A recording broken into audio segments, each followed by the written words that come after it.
Hi అండి, నేనైతే పప్పుల ఉప్మా అయితే చేస్తున్నా. మా ఇంట్లో అయితే ఇష్టంగా తింటారు ఇట్లా చేస్తే ఉప్మా. పప్పుల ఉప్మాకు కావాల్సిన పదార్థాలు: మినపప్పు, బెబ్బరపప్పు, శనగపప్పు, కందిపప్పు, పెసరపప్పు, పెసల రవ్వ.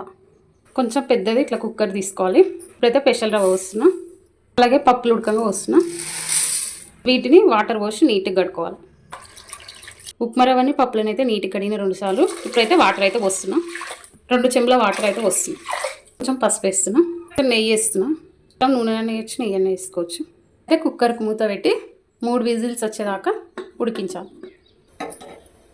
స్టవ్ ఆన్ చేసి స్టవ్ మీద కుక్కర్ పెట్టి 3 విజిల్స్ వచ్చేదాకా ఉడకబెట్టాలి పప్పుని. పప్పులు రవ్వ మొత్తం కలిసిపోయేలాగా మెత్తగా ఉడకబెట్టాలి. చూడడానికి ఉడకంగా ఎంత బాగుంది.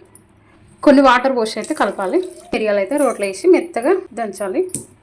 మిరియాలను అయితే మెత్తగా పౌడర్లకి అయితే దంచిన. ఇందులో అయితే వేస్తున్నాం కొంచెం సాల్ట్. స్టవ్ ఆన్ చేసి పొయ్యి మీద అయితే ఒక కడాయి పెట్టిన తాలింపు పెట్టడానికి. తాలింపుకి అయితే కొంచెం నెయ్యి అయితే వేస్తున్నాం. నెయ్యి అయితే వేడైంది. కొంచెం జీలకర్ర వేస్తున్నాం. శనగపప్పు, మినపప్పు, పెసరపప్పు, మిర్చి అయితే వేసిన. చాలాసార్లు చేసిన ఈ ఉప్మా అయితే. మా ఇంట్లో అయితే 3 డేస్కి ఒకసారి చేసినా కానీ మంచిగా తింటారు ఇష్టంతో. కరివేపాకు వేస్తున్నాం. ఆనియన్స్ ఉడకంగా వేస్తున్నాం. ఆనియన్స్ పచ్చిమిరపకాయలు అయితే మంచిగా వేయినాయి. నెయ్యిలు అయితే ఉప్మా పప్పులు అయితే మెత్తగా ఉడకబెట్టినాం కదా, తాలింపులు అయితే వేసేస్తున్నాం. పప్పుల ఉప్మా అయితే రెడీ అయితే పెరుగు కానీ పల్లి చట్నీ అని వేసుకొని తింటే మాత్రానికి టేస్ట్ అయితే మంచిగా అనిపిస్తుంది.